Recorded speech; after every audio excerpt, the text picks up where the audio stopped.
శ్రీరామనవమి పండుగ సందర్భంగా ఈరోజు డాక్టర్ రామ్మూర్తి అండ్ 18వ వార్డు కౌన్సిలర్ గారు మనతో పాటు ఉన్నారు. అడిగి తెలుసుకుందాము. సారు కౌన్సిలర్ అయిన తర్వాత మొట్టమొదట శ్రీరామరావు రావడం జరిగింది. ఈ సందర్భంగా ప్రజలతోని ఏ విధంగా ఈ యొక్క పండుగని జరుపుకున్నారో సార్ గారి మాటల్లోనే అడిగి తెలుసుకున్నాం. సార్ నమస్తే సార్, చెప్పండి సార్. ముందుగా మీకు శ్రీరామనవమి శుభాకాంక్షలు సార్. Okay, thank you. అందరికీ నమస్కారం. సరే, ప్రజలు నన్ను మొట్టమొదటిసారిగా కౌన్సిలర్ గెలిచిన తర్వాత ఇలా సీతారాముల కళ్యాణంలో పాల్గొనడం చాలా సంతోషంగా ఉంది. ఎందుకంటే మా నాన్న మా అమ్మ నాకు ఫస్ట్ పేరు పెట్టిందే శ్రీరాముని పేరు. అది జీడికల్లు రాములు అంటే నా పేరు. ఎందుకంటే జీడికల్లు అని మా దగ్గర మా ఊరు దగ్గర జీడికల్లు ఉంటుంది. అది ఎక్కడ ఉంటుంది అంటే ఆలేరు కాన్స్టిట్యున్సీలో ఉంటుంది. అయితే జీడికల్లు రాముల వారు అనే పేరుతోటి, ఎందుకంటే నేను పుట్టగానే కూడా నన్ను ఆ రాముని టెంపుల్ దగ్గరికి తీసుకుపోయారు. అక్కడ నన్ను పడుకోబెట్టారు. నా పేరు అక్కడనే పెట్టారు. కాబట్టి ఎందుకంటే నేను చాలా అదృష్టంగా భావిస్తున్నాను ఇవాళ ఆ రాముని పేరుతో ఉండటం. ఇవాళ మొత్తం సూర్యాపేటలో చాలా దిక్కుల ఇవాళ బ్రహ్మాండంగా ప్రజలు సీతారాముల కళ్యాణం వాళ్ళు జరుపుకుంటున్నారు బ్రహ్మ ఆనందోత్సవాలతోటి. నేను కూడా చాలా దిక్కుల్లో పాల్గొనడం జరిగింది.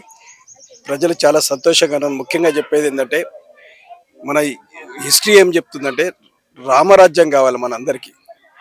ఎందుకంటే ఏ రాజ్యాన్ని కూడా ఎవరితోటి పోల్చారు, ఓన్లీ రాముని రాజ్యంతో పోలుస్తారు. ఎందుకంటే రామరాజ్యంలో సుఖాలు ఉన్నాయి, అందులో దుఃఖాలు ఉన్నాయి. కానీ రామరాజ్యంలో ప్రజలు సంతోషంగా ఉన్నారు అనే దాన్ని మన కాన్సెప్ట్ తీసుకోవాలి. ఒక ప్రిన్సిపల్గా, ఒక సిస్టమేటిక్గా ఒక రామరాజ్యం ఇవాళ వాళ్ళ ఉన్నారు, ప్రజలు సంతోషంగా ఉన్నారు కాబట్టి అదొకటి తీసుకోవాలి.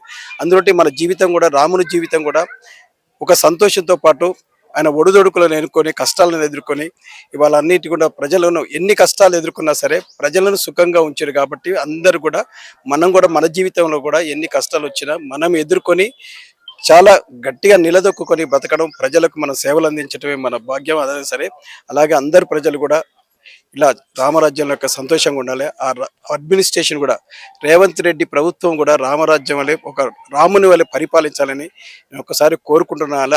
అదేవిధంగా రేవంత్ రెడ్డి ప్రభుత్వం కూడా అలానే సాగుతున్నది.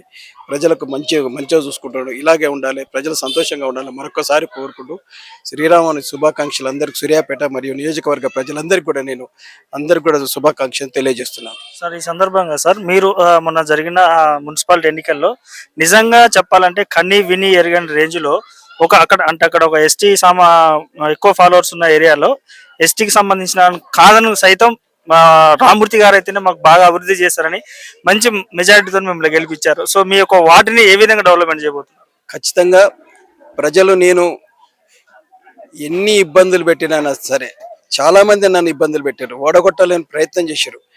కానీ అక్కడ లోకల్ నాన్ లోకల్ అన్నారు అనే ఫీలింగ్ అనేది తీయటం అనేది చాలా దుర్మార్గమైన పని.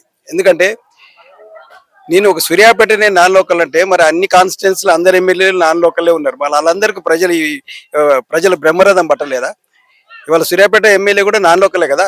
అందరు నేనే సూర్యాపేటకు నాన్ లోకల్ ఎట్టయితే నేను ఇదంతా ఏంటంటే ఓడగొట్టేందుకు ప్లాన్ చేశారు. కానీ వాళ్ళ ఎస్టీ జనాభా ఉన్నా సరే ఇవాళ డాక్టర్ గారు అయితేనే ఈ వార్డును అభివృద్ధి చేస్తారు, డాక్టర్ గారు అయితేనే ఒక నమ్మకం ఉంటుంది అనే ప్రజలు నన్ను నమ్మిండ్రు కాబట్టి ఇవాళ అత్యధిక మెజార్టీ, భారీ ఎత్తున 541 మెజార్టీ నాకు ఇచ్చారు.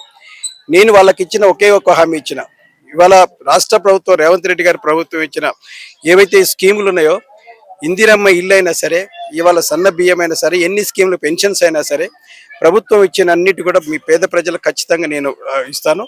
ఏ మాత్రం దీంట్లో అవినీతి మాత్రం ఉండదు. ఇందిరమ్మ ఇల్లు ఇచ్చే దాంట్లో కూడా సింగిల్ ఎన్పి అవినీతి ఉండదు. నేను ఉన్నది మీకు సేవ చేసేందుకు. అలాగే నా దగ్గర ఉన్న నా వంతుగా నేను ప్రజలకు ఇవాళ ఇక్కడ ఉన్నది ఉచిత వైద్యం చేస్తానని చెప్పినాను. వార్డు ప్రజలందరికీ కూడా ఇవాళ నాది 500 రూపాయల ఫీజు సింగిల్ ఎన్పి మీకు చేస్తానని చెప్పిన. ఇవాళ అదే విధంగా జరుగుతుంది. రోజుకు నాకు 6 నుంచి 7 మంది నాకు ఒక 18వ వార్డు నుంచి వస్తారు. నాకు ఇదివరకే 10-15 మంది రోజుకుంటారు. అయినా సరే నేను ఉన్నది 30 సంవత్సరాల దాదాపు 32 సంవత్సరాల నుంచి రోజుకు 15 మంది ఫ్రీనే ఉంటారు నాకు. అందులో 5గురు అనుకుంటా. కానీ అదే సేవ నన్ను 32 సంవత్సరాలు ఈ సేవ నన్ను ప్రజలు నమ్మిండ్రు. అదే సేవ పనికొచ్చింది నన్ను.